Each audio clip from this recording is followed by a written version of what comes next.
ভারী বৃষ্টিপাতে সিলেটে ভূমিধসে 2 জন নিখোঁজ রয়েছেন।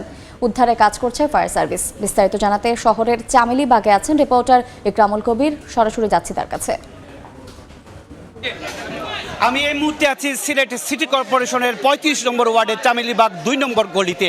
আমার পিছনে যে টিলাটি দেখা যাচ্ছে, এই টিলাটি সকাল 7টার সময় হঠাৎ করে ধসে যায় এবং ধসে যাওয়ার কারণে নিখোঁজ রয়েছে এখন পর্যন্ত 7 জন মাটি চাপা পড়েছে, তার মধ্যে 3 জন নিখোঁজ হয়েছে। আমি এই যারা এখন পর্যন্ত নিখোঁজ রয়েছে আমি তাদের এক আত্মীয় এবং তাদের নিকট আত্মীয়র সাথে জানতে চাইবো এখন পর্যন্ত কয়জন এখানে নিখোঁজ রয়েছেন এবং মাটি চাপা পড়ে আছেন।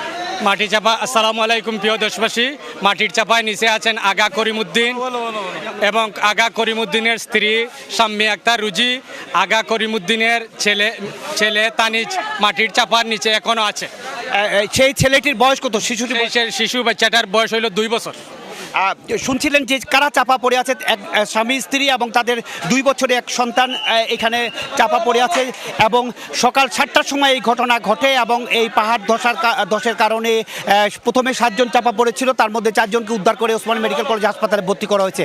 বলে রাখা প্রয়োজন যে গত 28 তারিখ থেকে টানা বৃষ্টি হচ্ছে সিলেটের উপর থেকে এবং গত শনিবার রাতে রেকর্ড পরিমাণ বৃষ্টি হয়েছিল 220 মিলিমিটার এবং গতকাল আজকে সকাল 6টা থেকে 9টা পর্যন্ত 136 মিলিমিটার বৃষ্টিপাত রেকর্ড করা হয়েছে এবং এই বৃষ্টিপাতের কারণে বিভিন্ন পাহাড়গুলো নরম হয়ে গিয়েছিল এবং এই বাড়ির আশেপাশে যেই ঘরগুলো আছে সেই ঘরগুলো উপর এসে পড়ে এই পাহাড়টি ধসে যায়। এটি খাদিম চাহা বাগানের পশ্চিম দিকে একটি পাহাড় এবং পাহাড়ের পাদদেশে ছোট ছোট টিলা রয়েছে এবং এই টিলার পাশেই কিন্তু বেশ বাড়িঘর আপনারা দেখতে পাচ্ছেন যে টিলার পাশে আমি একটা দেখাতে চাচ্ছি যেখানে উদ্ধার কাজ চলছে তার পাশেই একটি বাড়ি রয়েছে এবং আমার ডাইনে বাড়ি রয়েছে, বামেও বাড়ি রয়েছে। সব দিকে বলা যায় এই পাহাড়ের পাদদেশে বেশ কয়েকটি ঘর বাড়ি রয়েছে এবং সেই ঘর বাড়িগুলো আজকে ধস নামে এবং ধস নামার কারণে এই দুর্ঘটনাটি ঘটে এবং ঘটনার পরপর ফায়ার সার্ভিস, সিটি কর্পোরেশনের স্বেচ্ছাসেবক এবং স্থানীয় যুবকরা এসে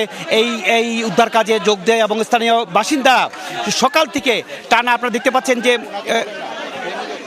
টানা এই কাজে উদ্ধার করেন এবং সব কিছু মিলে বলা যায় যে এখানে এখন পর্যন্ত 7টা থেকে এখন পর্যন্ত টানা কাজ চলছে এবং এখন পর্যন্ত যে 3 জন স্বামী স্ত্রী এবং শিশু যে 3 জন মাটি চাপার নিচে আছে তাদেরকে উদ্ধার করার জন্য জোর তৎপরতা চলছে। মোটামুটি এই ছিল সিলেট নগরীর 35 নম্বর ওয়ার্ডের চামেলিবাগে যে পাহাড় ধসে এখন পর্যন্ত 3 জন নিখোঁজ রয়েছে তার সবশেষ খবর। আমরা সরাসরি যুক্ত ছিলাম সিলেটে।